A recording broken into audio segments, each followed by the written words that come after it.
Hello and welcome back to another episode of Articulate Thoughts.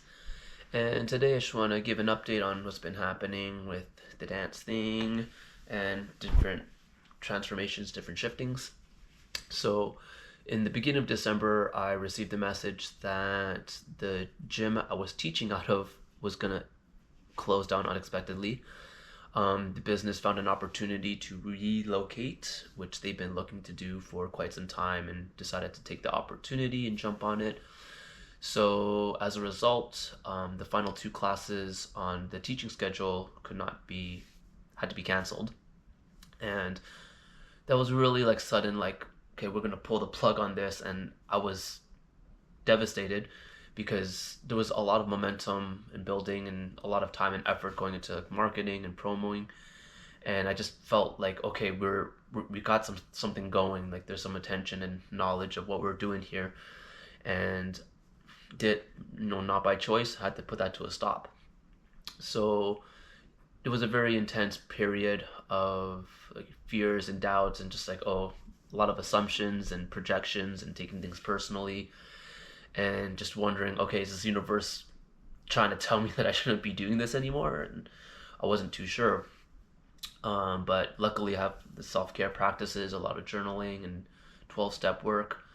And during one of the morning meditations, like there was a very clear nudge that go back to doing the sacred geometry artwork, which has been very powerful for me in the past, especially during tumultuous times, because when I'm working on the sacred geometry, it slows my brain down, and it's enough for me to focus on something where the intensity of the emotion simmers and I could be a little bit detached from what's happening. And I could be more in the observer role and look at things from a more of a universal point of view and not get so caught up in the emotions of it. So I've been called back to sacred geometry and doing the artwork, and got inspired to implement the I Ching, which is the Chinese Book of Changes.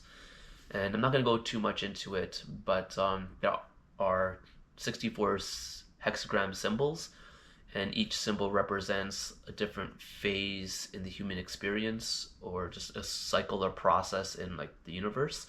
So those things echo, like the human experience echoes in like the universal processes. And I just kind of looked up the chart of all the symbols and picked a random number, which turned out to be number 49. And the process was skinning, or shedding. So just the release of these things. And I thought, at first it was like a little bit of a weird thing, but I was like, okay, it's like, is the universe trying to tell me I should release and shed away this desire to build a dance community? But I just kind of went with it, and I created this art piece.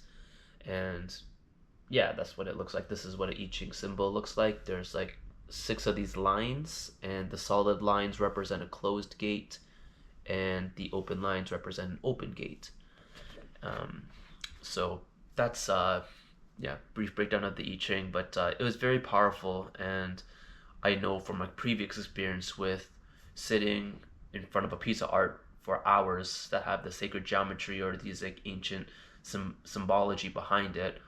There has been some shifting in my life, and I won't go too much into it, but it's a lot of like personal transformation and viewing things from a different way and deepening more into gratitude and all the amazing things I have in my life. And when things get hard, it's very easy to focus on like the negative and the things that I wish were going differently.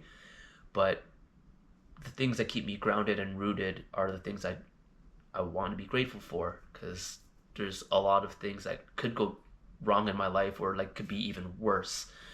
And to just focus on like the few things that don't go well and exaggerate it and zoom in and just get really sucked into it, it's just not a conducive way to move forward with personal projects or just life in general. So yeah, it's been a very awesome but challenging time, and it's very, very grateful to have like the support system and to be reminded constantly that the universe does support me, that I there is some kind of universal love force.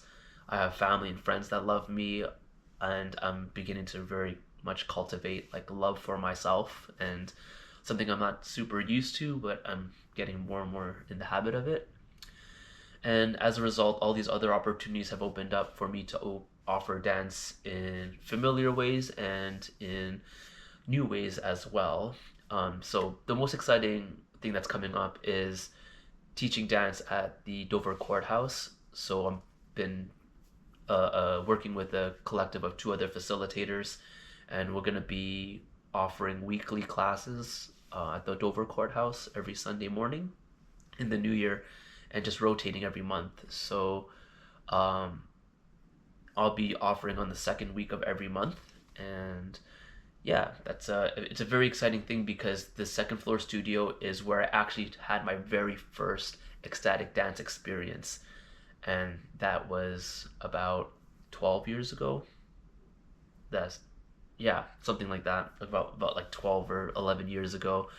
And it seems to come in like full circle where I went away to Calgary and deepened my practice and did like a regular practice 2 or 3 times a week, sometimes even 4 or 5 at the time, and just went through this entire journey and fell in love with it so much. And now that I'm coming back and have all the experience and knowledge and wisdom from my time in Calgary, and now putting it back into the community in Toronto in the same space where I first started. So yeah, the universe works in mysterious ways, and I'm very thankful and grateful for this opportunity to collaborate with other facilitators that see a very similar vision and want to offer the community the service that is like slightly like new but also familiar at the same time. So super excited about that.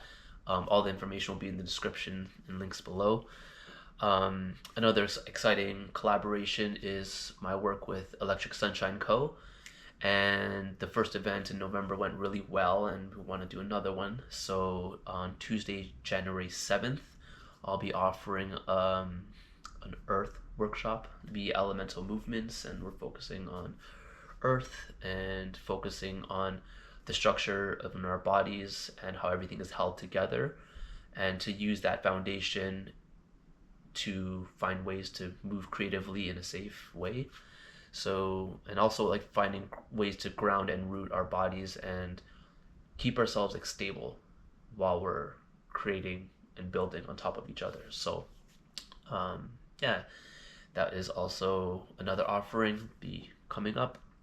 And another thing I want to open up is the online realm. So I activated my Zoom account, and I'm open to doing one-on-one sessions and doing regular classes if that's like if there's a demand for it, or doing closed pods. So if you're new to ecstatic dance and you have a group of friends that are also new to ecstatic dance and just want to work within that set group of people, then we could set up an online space and do a bit of a survey and focus on what people are looking to get out of it, or what do they want to explore specifically in relation to elemental movement or any other type of somatic work, and again connect into somatic intelligence.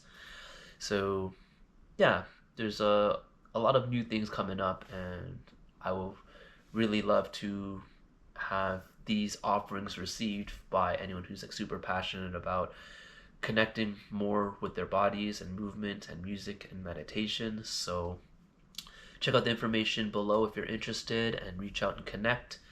And I look forward to seeing you on the dance floor soon. Take care.